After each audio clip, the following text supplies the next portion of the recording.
French history was being written on the shores of Great Britain. The 2nd Armored Division of the Fighting French was ready at long last to return to the soil of France.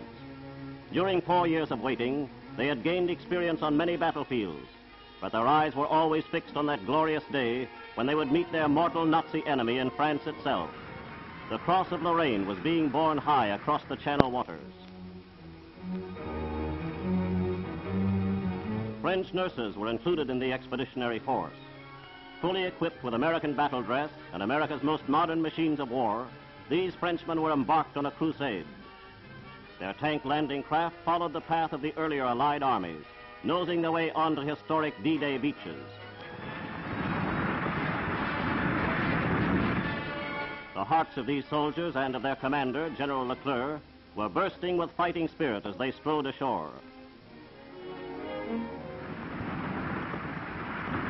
And the families of these fighters, so recently liberated, were unrestrained in the deep fervor of their welcome.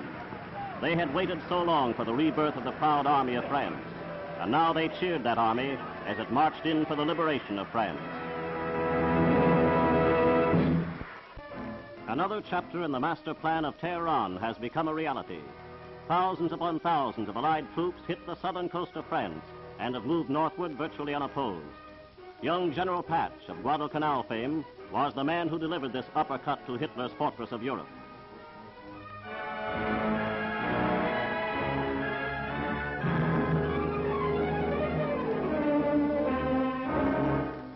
The landings were completely successful. The Nazis who manned the defenses took headlong flight.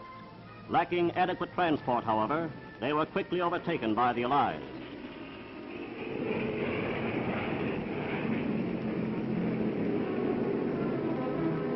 Glider-borne forces who crossed the Riviera to land behind the enemy did not even draw fire. Nazi coastal batteries were fully occupied by the Allied navies.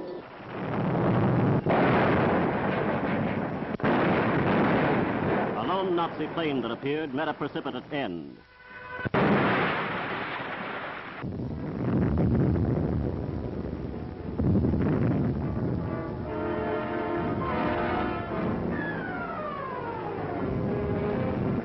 When the Navy big guns had done their work, landing craft moved in under a screen of smoke.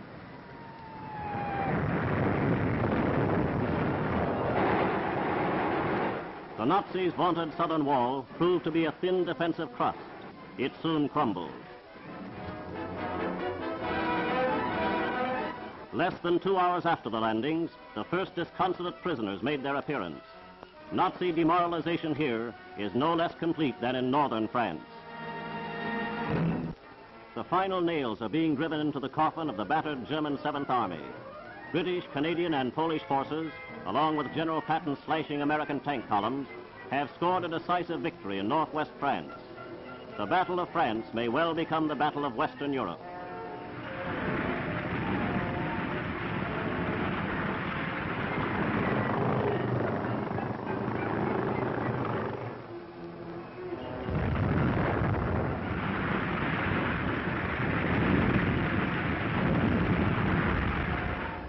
The Great Falaise Trap has produced more than 30,000 prisoners alone.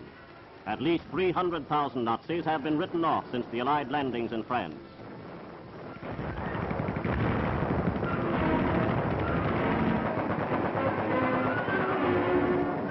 In Brittany, American air attacks played a furious part in the siege of Saint Malo.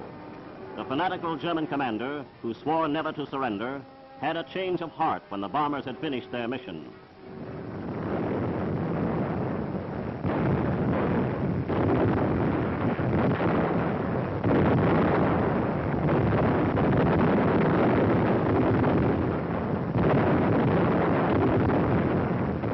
American transport columns, meanwhile, were rolling north from captured Le Mans. They liberated some 200 Russian women, taken slaves by the Nazis at Leningrad. For the past 3 years, these women have worked on German military roads in France.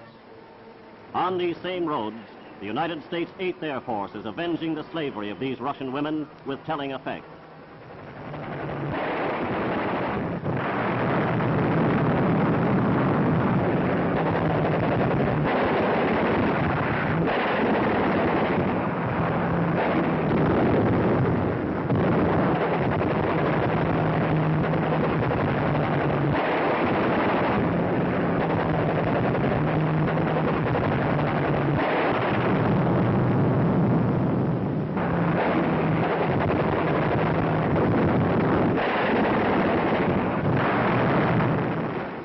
General Eisenhower's great blueprint for victory has become clear.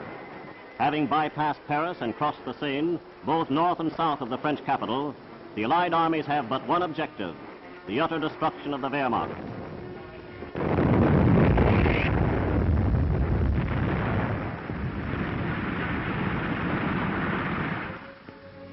French villages have suffered, but far more important is the mortal destruction of Germany's elite panzer divisions.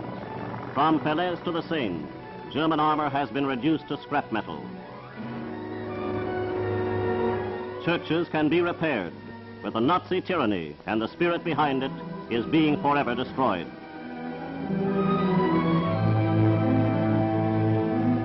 In this great and perhaps final battle, Polish forces have won high praise.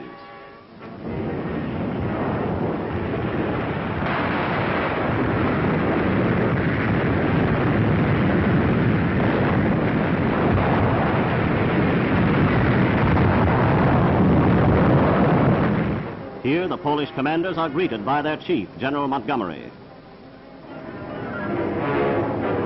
No small part of Allied strategy rests in the hands of Allied pilots who are crippling the enemy's retreat north of the Seine.